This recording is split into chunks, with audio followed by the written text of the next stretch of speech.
Bobcats, to another edition of From the Field to the Fans. I'm your host, Odus Evbagharu, and I'm here with Ishmael Johnson and Kirk Jones. How you guys doing today? Pretty good. Itching to get back from this break we had. I'm ready to talk some Texas State sports and ready to get right into it. It's another good episode I'm feeling, so yeah, I'm feeling good too. Yeah, I think we're going to have a lot of fun.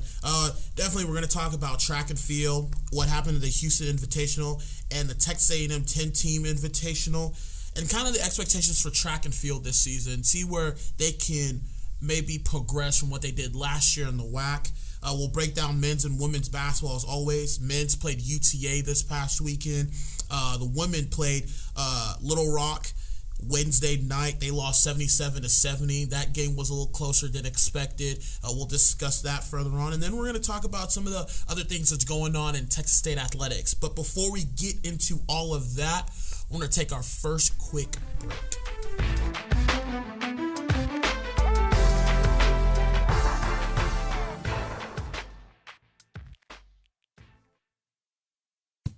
Can't drop the smoking habit or tired of inferior vaping products? At Vapor Essentials, we understand these issues.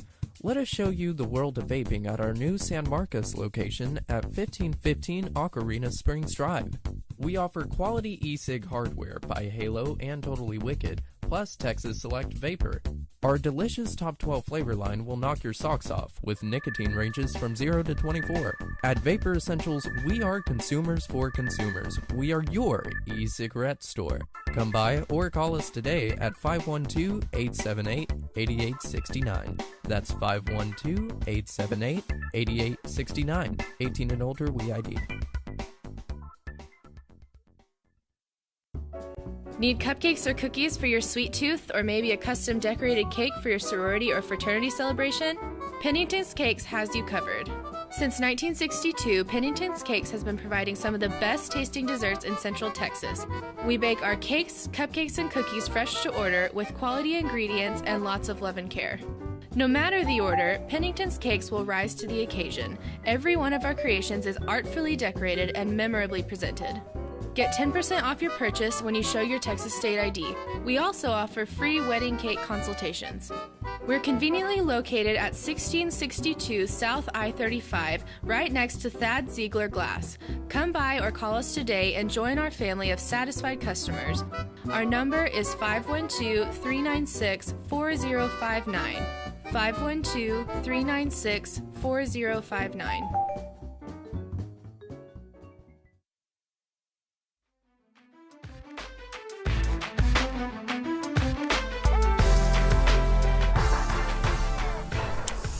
And we're back here at From the Field to the Fans. I'm your host, Odus Evbagharu, here with Kirk Jones and Ishmael Johnson. And we're going to talk about track and field for a little bit. The indoor season has started here in January. Track and field team started in Houston. They were able to start off to a semi-strong start here, coming off the 3 WAC championships, the 1 in the indoor, 2 at the outdoor with the men's and women's, and the women's winning the indoor WAC championship. And the Bobcats were led by their field teams, actually, in Houston. Sophomore Taylor Kelly, she finished first in both men's both the women's shot put and weight throw. She actually had a meet record of 17.63 meters in the weight throw, which is pretty impressive. Sophomore Darian Brown, he finished 4th in the men's shot put, but first in the weight throw. And he actually had a meet record himself with throwing a weight throw, throwing the distance in the weight throw of 19.25 meters. So that was really impressive. The women's 4x4 relay team, they actually ran the fastest time of any Sunbelt teams at the meet, and that's made up of freshmen Marika Brown, Amber Gilmore, Abby Hani, and sophomore Brianna Sharp. So those are kind of the highlights there in the Houston track and field. And then we move over to Texas A&M. This past Saturday, it was a 10-team invitational. Both teams finished 6th. Both teams had 42-point days. Darian Brown, again, backs up what he showed at Houston at the A&M competition. Shot put competition, he was actually he was tied for first in the shot put, and then a weight throw, he was 2nd. And that was really good. Both distances that he threw in the shot put and the field marked the second farthest throw in the Sun Belt this year, so that was pretty impressive. And both the men's and women's 4x400 meter relay teams did really well. The 4x400 team, they posted a time of 3:48.94, which is actually the fastest time in the Sun Belt this year.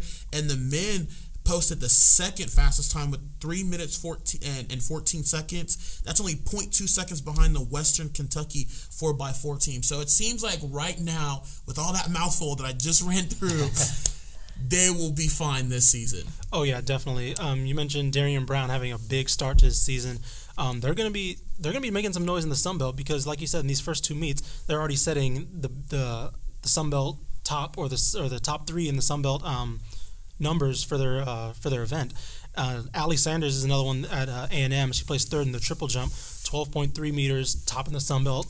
So they're kind of making some noise coming up from the WAC, saying, "Hey, we're gonna kind of make our stamp our foot down in the Sun Belt kind of early." Yeah, it sounds like, even though they play six, both teams, the Sun Belt, they're making a name for themselves quick in the Sun Belt. I mean, the 4x4 teams, the women's posted the fastest. That's good. You're going against top competition at A&M, so. The men's team, the second, like you said, 0.2 seconds off. That's pretty impressive. Even though the places might not be great, but the overall Sun Belt performance I felt was pretty good. Yeah, and it's great for them too. You're coming off momentum, being at the WAC championships. Some of these athletes actually competed in Oregon at the NCAA championships, and you're just trying to build something that's solid. Last year, I think a lot of people really didn't know about our track and field team. They were really good, putting up a lot of good numbers. And now this year, Darian Brown leading the way in the men's field events. Putting up records at meets and a 10-team invitational. I'm sorry, in the Sun Belt to finish sixth, I think is pretty good. Yeah. So both teams being solid, and it's indoor. They're starting to pick it up a little bit, and I think come conference championship time in the indoor meets, I think they'll do very well. Credit Coach Dana Boone, because I interviewed her after the Houston Invitational, and she, they had a strong start, but she was still like, we still have things to improve on. She's not satisfied, and nor should she. It's the beginning of the season. This team, they could very much fall off, and she has to keep them going on that same track that they're on now. Also from the Houston Regional, you had Raymond Haddon and Reggie Reed, 13th and 14th in the 200 meter, but fastest in the Sun Belt. So they got 13th and 14th at the meet, but they're fastest in their conference, which that's what it boils down to when you're trying to make a name for yourself in this new conference. Yeah, and if anyone keeps up with A&M track and field, those guys breed national champions. Yeah.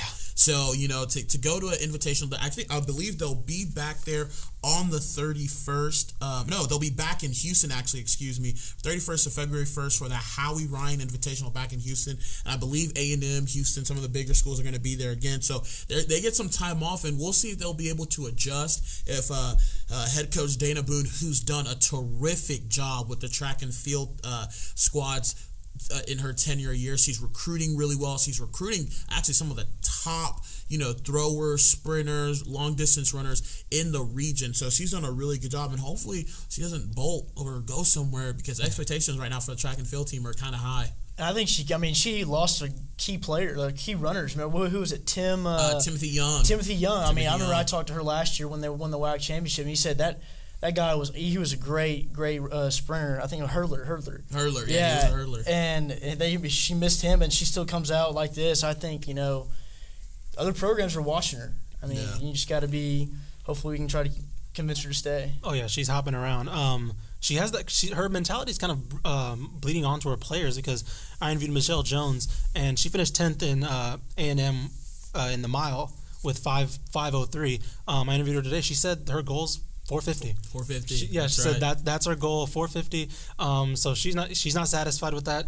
That time, that 5:03 was third in the Sun Belt. So she's already at the top of the conference, and she's like, I can get better. She wants to wipe off 13 seconds of her mile. That's crazy. Yeah. Yeah, and it's great that their expectations for them is above and beyond. They're dreaming above and beyond. And I think something that that should be said is that we've been talking about all these Sun Belt athletes coming from Texas State. If you go on Sun Belt and you go look at some of these statistics and the categories, Texas State is in every single one of them competing in the top three. So hopefully they'll be able to get their footing and come January 31st, February 1st at the Howie Ryan Invitational. Dana Boone will have those guys ready and locked and loaded to go.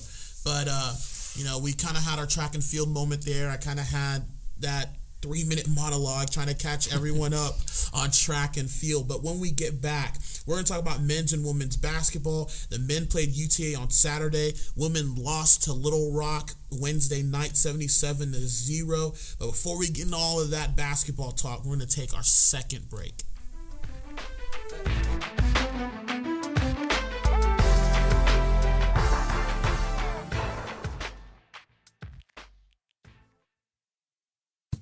Can't drop the smoking habit or tired of inferior vaping products?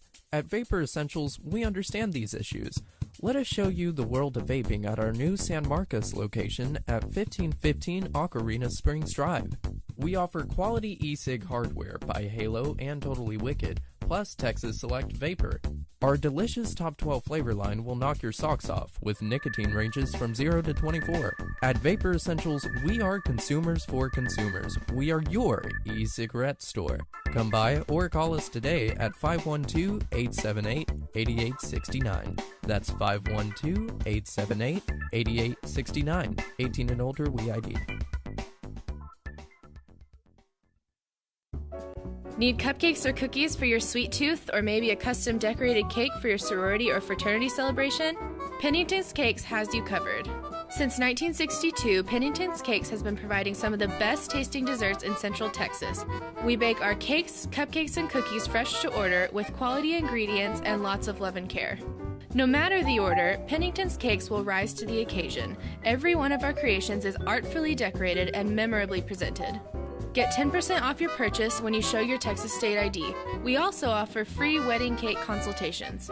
We're conveniently located at 1662 South I-35, right next to Thad Ziegler Glass. Come by or call us today and join our family of satisfied customers. Our number is 512-396-4059. 512-396-4059.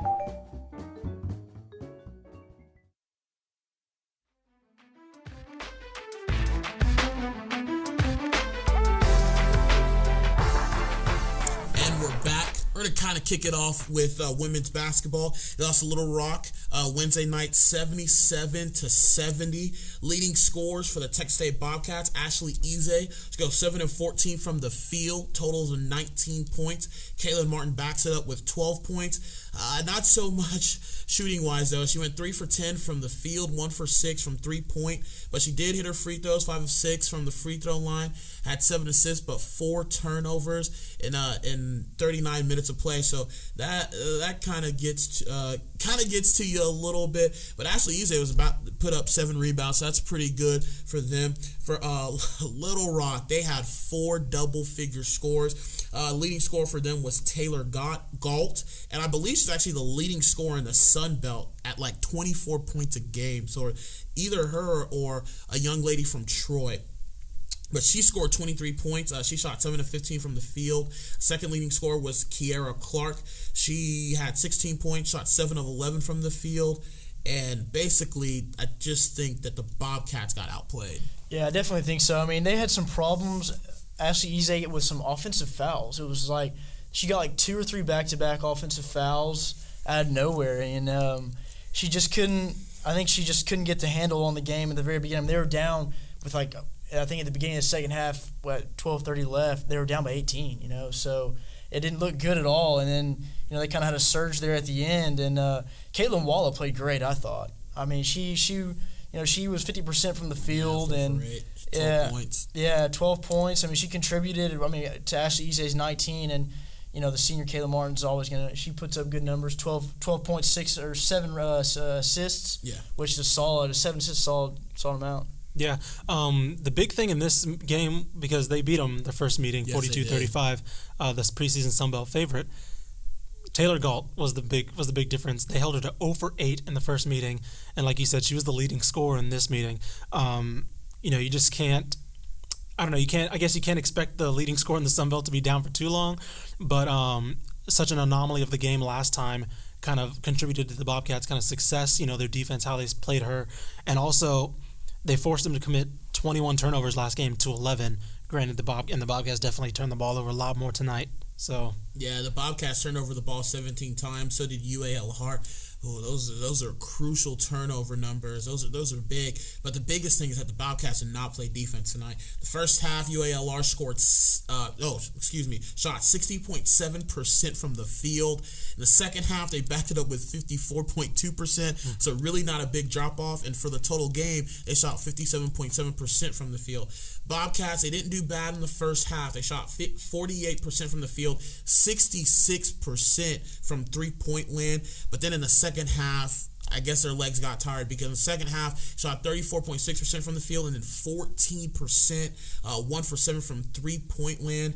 And then free throws, they did decent. They shot 69% for the game. But UALR, minus their three-point percentage, I mean, they made everything from the field tonight. Yeah, they did, and they only averaged 1 3-pointer a game. So they're just one above their 3-point average. And so 2 for 7. Yeah, 2 for 7. So they're not even an outside team, and they kind of near the end they kind of let them get their shot in. But I mean, otherwise it was. I mean, I don't. If you allow the 3-point, keep the 3-pointer engaged for UALR, that was good. But there's actually some technical difficulties at Jackson-Stevens Stadium. The lights went out. There's like a 30-minute delay. Whoa. Yeah, so that makes sense why the game probably ended right. A little later Wednesday night. Yeah. Wow. You mentioned the crazy shooting percentages for UALR. The game the Bobcats won, they shot 28%. So, it helps that 2 of their players went 0 for 8, and, it kind of helps that I guess they were at home kind of feeling more comfortable. I guess those 2 players remembered what happened last game. And, we can't go 0 for again. Yeah. So, definitely did not shoot anywhere close to below 30%. As you clearly show, they were ridiculous shooting percentages for any team. Yeah, and with the loss, that moves Texas State to 6-11. They were tied for second place with 4 other teams in the Sun Belt, but now they dropped to 3-3. Little Rock, they were one of those teams they were tied with. Little Rock moves now from 3-3 to 4-3 and 9-8 for the season. So it's going to be interesting to see how the women's side of it unfolds in women's basketball. I think there's a lot of teams there that are going to make some noise, and even Texas State. We talk about this all the time. It's a roller coaster. Yeah. They're just it's up and down, up and down. So we'll see what we'll see what type of adventure they'll take us through. But speaking of adventures, let's get into men's basketball a little bit with our good friend Coach Danny Casper coming from SFA.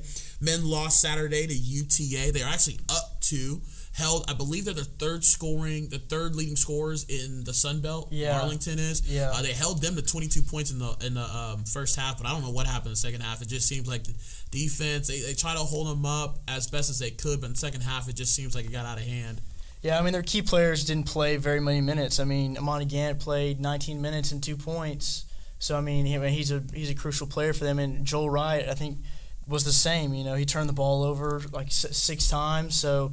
And I think, that just, you can't do that when you're in a close game and a low-scoring game. It was 26-24 before the half. So, defense is good for them, but their offense they need to step up. And that's what Casper echoed in the post-game interview. He said the defense is there. He was so frustrated with how the offense went. They couldn't get to the free throw line. Reed Cannon missed an open dunk, and he always tells Reed not to dunk the ball. And he kicked over a chair. I remember, I remember press row was kind of like, whoa, when he kicked over the chair and the whole bench just kind of bent backwards. He was frustrated because he blew open a dunk when he could have just laid it up, and that's what he tells him. It's just about discipline. Niles Smith tried to throw a lob and sailed out of bounds. I thought it was worse than the dunk, honestly. I thought he was trying to respond to what UTA did in the first half when, their little point guard gets in the lane, splits the double team, throws a lob, and the guy dunks it. Yeah. And we're like, if there was actually ESPN cameras here, you probably would have made, SportsCenter top 10. It was a nice shifty play. We've talked about this. The thing about Texas State, and we made this point earlier, was that we don't understand how there's effort on the defensive side, because defense is all about effort. Yeah. Really, there's no special skill set. It's all about effort. But why is a lack of discipline there on the offensive side? Joel Wright, who's the team's leading scorer, another turnover-heavy game. He had 6 turnovers to just 7 points, no assists. 21 minutes of play, just really inefficient. Amani Gant, 1 for 4, 2 points. He had 2 turnovers himself. Right now it just seems like the learning curve for these guys is just just slowing down every game. Yeah, you mentioned some of the bad shooting performances. Caven Tilbury, 2 for 9. Reed Cannon, 2 for 7. A guy like Gordon Ball, a guy who doesn't get to play, got to play because he was making his shots. He went 5 for 7, scored his career high 10 points.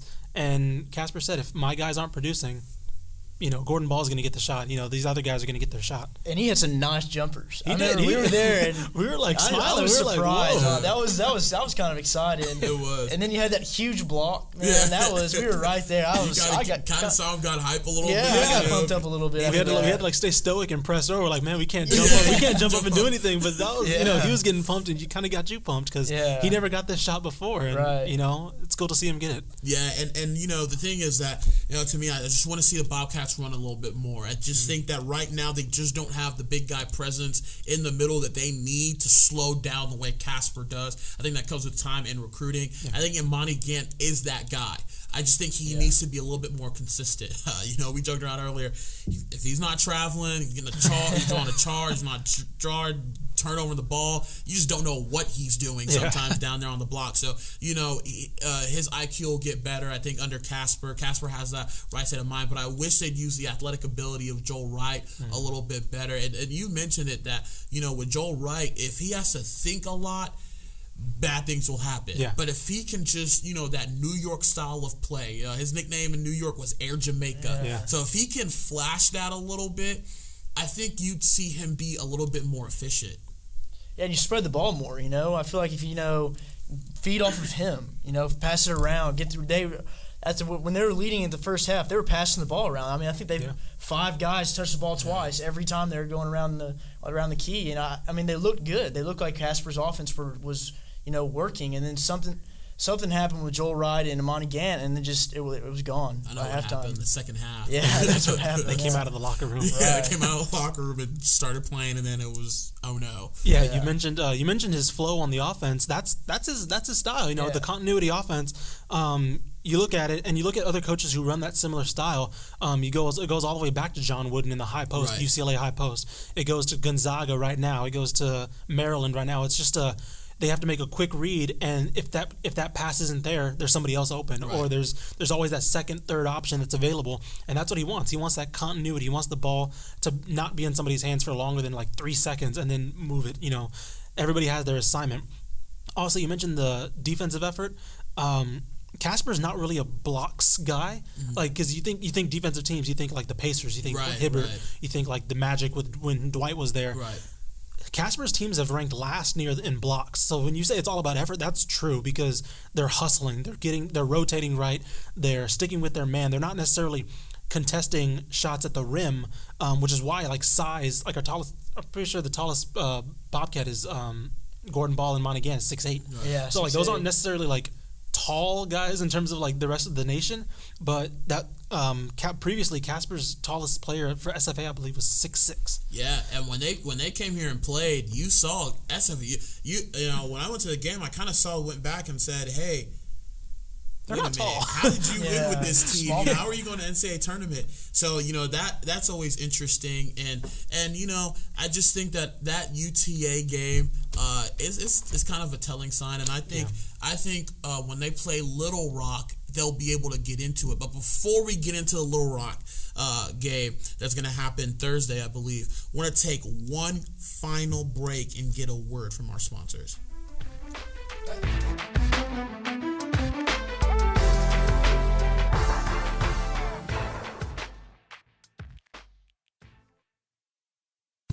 Can't drop the smoking habit or tired of inferior vaping products? At Vapor Essentials, we understand these issues. Let us show you the world of vaping at our new San Marcos location at 1515 Ocarina Springs Drive. We offer quality e-cig hardware by Halo and Totally Wicked, plus Texas Select Vapor. Our delicious top 12 flavor line will knock your socks off with nicotine ranges from 0 to 24. At Vapor Essentials, we are consumers for consumers. We are your e-cigarette store. Come by or call us today at 512-878-8869. That's 512-878-8869. 18 and older, we ID. Need cupcakes or cookies for your sweet tooth, or maybe a custom decorated cake for your sorority or fraternity celebration?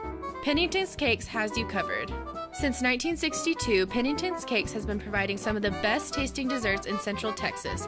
We bake our cakes, cupcakes, and cookies fresh to order with quality ingredients and lots of love and care. No matter the order, Pennington's Cakes will rise to the occasion. Every one of our creations is artfully decorated and memorably presented. Get 10% off your purchase when you show your Texas state ID. We also offer free wedding cake consultations. We're conveniently located at 1662 South I-35, right next to Thad Ziegler Glass. Come by or call us today and join our family of satisfied customers.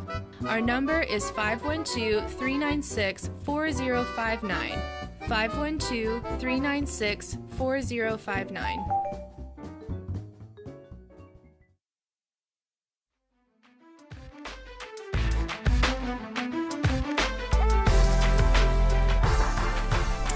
We're back. I'm your host, Odus Evbagharu, here with Kirk Jones and Ishmael Johnson. And we're going to kind of finish up the basketball a little bit and preview the UALR matchup. And I'm going to let Kirk take it away. Yeah, UALR's second in the Sun Belt. They're 4-2. They got a great player in Will Neighbor. He's 6'10", big kid, real big. He's sixth in the league. He's sixth in the Sun Belt in scoring, rebounds well. Great player. You know, that's somebody that in the end of last game when they played them the first time really got to him. He scored 20 points, 5 total rebounds, 2 blocks, 2 steals, and was a major player. And when they played a close game, you know, it came down to the final 20 seconds.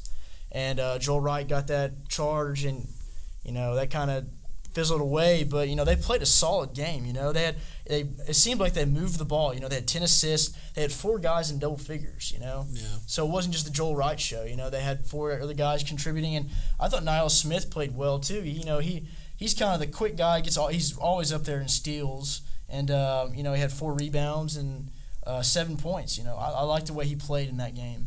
It's going to be interesting to see how they match up against such a daunting player in terms of size, because if we just discussed their Texas State's tallest guys are 6'8", and so it's going to be interesting to see if Casper kind of goes with Gordon Ball's length, because I think that's what he probably has a little bit of an advantage over Amani Gant over, is just a wingspan and his length overall. So it'll be interesting to see, coming off this momentum, if Casper says, you know what, let's go with Gordon Ball a little bit more. Let's go with a big lineup, maybe playing Ball and Gant together. So that's interesting that you say that, because last game, Joel Wright didn't start. It was Corey Stern. Mm-hmm. Corey Stern's a little bigger. I was just about to say that. Imani Gant, I was about to say bigger. Corey Stern. Phil Hawkins started. Caven started. Ray Dorsey started. So it might be interesting to see kind of the shakeup that Danny Casper puts in there, because Will Neighbor actually last game shot 4 for 15. He made his I don't want to say money because it's NCAA, but he made his living off the free throw line, going 11 of 13, but 4-15. A guy that stepped up for them was Josh Higgins.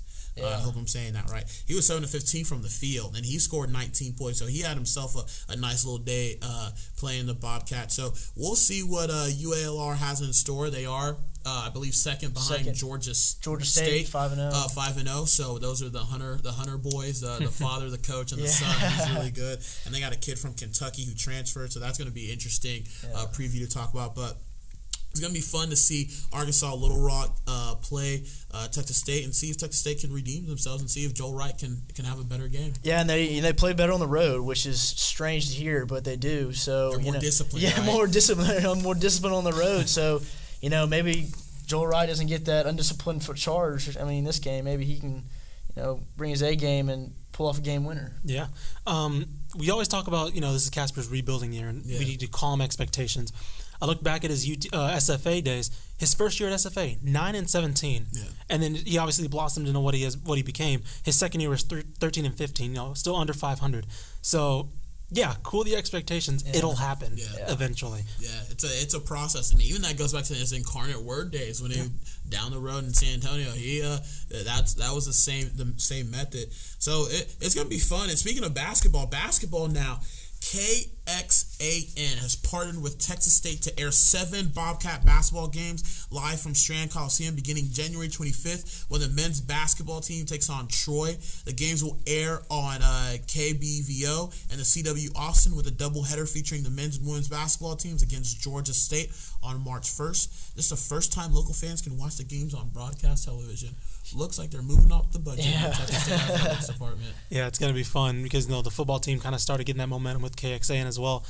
Great to see them saying, hey, they got basketball. Let's put that on too. It's going to be cool to see the Bobcats finally on TV for basketball. It's cool to see them not on the Longhorn Network and on ESPN3, honestly. Right? I feel like that's it. I mean, if you don't have Grande, then you're not getting the Longhorn Network. So it's really, I think that's huge. It's the final. I think it's the final 6 games they're doing that. So and Grande is a local communications company here in San Marcos, so they're getting free advertising. That's very true. It is nice to see them on broadcast television locally where fans can watch them and kind of see what the men's and women's are about. Remember, Coach Antoine, this is her 3rd year, 4th year, so she's trying to build something here too with the women's program. So it's kind of cool to see those 2 programs. Sticking with basketball on Saturday. I want to say hashtag because no one can see the NOLA Bound. So you got to start off with the hashtag NOLA Bound Tailgate Tour. It's coming into town at Strand Coliseum as part of the men's and women's basketball doubleheader against Troy. The Tailgate Tour is to inform fans about the upcoming Sun Belt Conference tournament held on March 12th through the 16th in New Orleans. It'll be held from 12 to 4 p.m. in the grassy area outside the main entrance of the Coliseum. Tailgate it's gonna feature games, social media contests, and homemade jambalaya recipe professionally prepared by the New Orleans Jambalaya Girl. I'm down for that. And cook me something, Mr. Owner Kristen Pro. So I think we should go. Yeah. In addition, actually, to the tailgate, it's going to be in-game promotions for both the men's and women's game. During the women's games, we're going to get rally towels, so that's cool. But then during the men's games, they're going to do the Danny Casper mustaches will be featured, which have been popular for fan bases throughout Casper's career. Oh, yeah. So he's bringing something from Incarnate Word, from SFA, now Texas State. Maybe there's something in the mustache nights, that we could get something started here. Kind of unite the crowd a little bit there. Yeah, so I think that'll be fun. We should all go to the NOLA Bound tailgate. Definitely, jambalaya. I will be there at 11:30. Jambalaya. I'm down for some jambalaya. And it's cool that the Sun Belt's coming down too, because it's not a. It's a I guess FBS in football. Right. It's kind of a growing name of a conference, but it's still not the SEC, it's not the Big 12, so people don't really know about it. Yeah. And so it's cool to see them coming out and say, hey, here's the tournament that's going to be in New Orleans. Come support the Bobcats. If they go, and just kind of here's our event and kind of showing people what the Sun Belt's all about, which I like. I definitely think Carl Benson, the commissioner of the Sun Belt, has a vision. Mm-hmm. I do think he knows what he's doing, and he wants them to continue the growth. And then the last final thing that we kind of want to share with you is that Jeff Foster. Yeah. Oh, yeah. Southwest Texas great. He is getting his good old number 42 retired here. Jeff Foster, he was a 2-time All-Southland Conference honoree, including being on the first team in 99. He's one of 2 Bobcats that won the team's most valuable player in 99. As a senior, Foster was 3rd in the country in rebounding, averaging 11.3 per game. As a sophomore, he was a member of a 97 team that made the NCAA tournament, one of 2 appearances in school history. Foster owns the record for most block shots in a career with 111. Out of the 111 games he played, he started 89 of them and is 16th all-time in scoring with 1,084 points. After he got done here at, I guess formerly Southwest Texas and Texas State, he went to go play 13 seasons in the NBA, all with the Indiana Pacers. He actually got drafted in the first round. I was about to say that. 21st pick in the 99 NBA draft by the Golden State, then traded to Indiana. He is 3rd in Pacer history in games played. He played 817 behind only Rick Smith, the tall Dutchman, and of course NBA Hall of Famer Reggie Miller. Of course. So I think that's really cool. I think to see a guy in our lifetime get recognized by the basketball team, I think is really impressive. Yeah, definitely. I mean, drafted in the first round too. Yeah. I mean, that's impressive, and all that talent that comes out of the NCAA, be drafted in the first round, that's an honor. Yeah, I remember some of the memories the past memories, I guess, of his last few seasons with the Pacers. He was kind of like that enforcer. Yeah. He was the one that's like, you're not going to come in my paint. You're going to get fouled pretty hard. And the Pacers would Pacers Yeah. would throw him out there. You're like, you know what? Go show them that this is our lane. You know, Yeah. he got into a fight with Derrick Rose a couple Yeah. of times with Joakim Noah. So I mean, it's real cool to see a scrapper like that. Teams, players, and franchises love a scrapper. They loved him down there in Indiana or And up to there in play Indiana. 13 seasons, third Yeah. most games played in franchise history.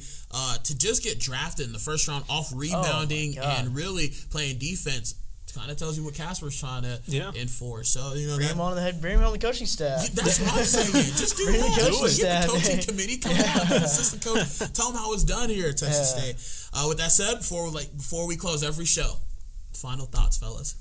I want to see how how Amani Gant and Joel Wright respond to a less than not a very good performance, being kind of sort of benched, I guess, during the UT Arlington game. I want to see how they respond. You know, they both had pretty decent games against UALR last game, so I want to see how they respond.